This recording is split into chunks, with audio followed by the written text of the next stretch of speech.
My name is Benjiamin Bohemier. I'm a student at Lakehead University, currently doing my honors undergraduate in forestry, but I'm kind of focusing on fungi. I'm doing my undergraduate research on fungi, something I'm very passionate about. I run an Instagram account about fungi. So cancer is something very common in humans. It's really a mutation of the cells that just divide and divide endlessly, basically. And about 41% of people will get some form of detectable cancer in their lives, and about 21% of people will die from cancer. I actually recently found out in January that I had a large, semi-benign brain tumor in my brain. It was about 5 centimeters across, and it was in my cerebellum. And I had surgery in February to get it removed, and it took about 12 hours, and it was one of the most difficult surgeries that my neurosurgeon did in his career to remove a tumor.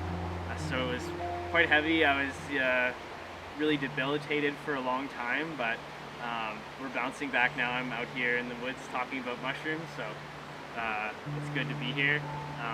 Personally, I've been taking fungal supplements. I've been taking lion's mane. I'm looking around to start taking turkey tails and drinking some chaga when I can. 70% of all anti-cancer drugs come from plants or fungi or from natural things, which is really interesting. Yeah, so there are about 20,000 species of fungi around the world, or not of fungi, of mushroom. There are far more species of fungi out there for sure that we won't talk about today. Yeah, so they all produce these metabolites, which are kind of like garbage, basically, of trying to live. And in these metabolites, there are all kinds of drugs and whatnot, basically produced that can medicinally improve humans in many different ways.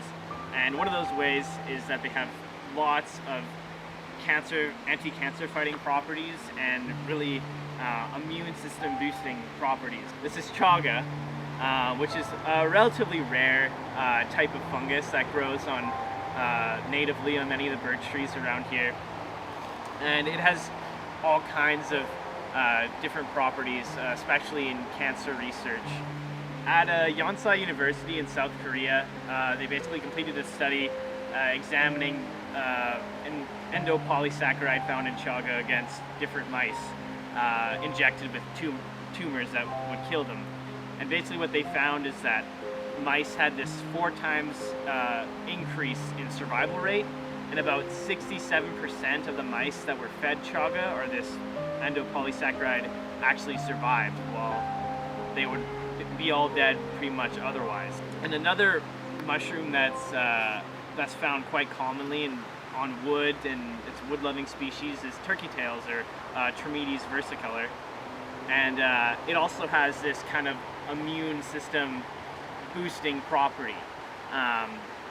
So actually, Paul Stamets, who's a renowned mycologist, his grandmother had very severe cancer at old age, and it was thought there was nothing they could do for her and that she would maybe die in about 2 months. She was 83, and this was in 2009.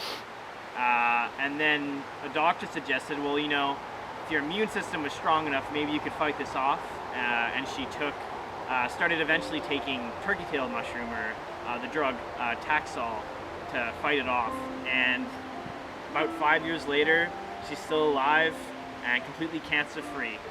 So what we're thinking is happening for drugs like coming from chaga or from turkey tails, that it's kind of uncloaking tumors from the immune system and allowing the immune system to sort of fight back and fight the tumors. But this mechanism is kind of unknown how it works. But that's kind of what people are thinking. So another species that has medicinal properties is that of lion's mane, which also has some cancer-fighting properties. But the most interesting thing about it is that it was found by this mycologist that I don't know how he found this. It's quite interesting, but he found that it actually kind of causes the myelin on the axons of neurons to regrow. So it kind of makes the pathways in your brain and the signals move faster. So it causes neurogenesis, or the birth of new neurons in your brain, which is really fascinating, and it's kind of known as one of the things you can take to really increase your mental functioning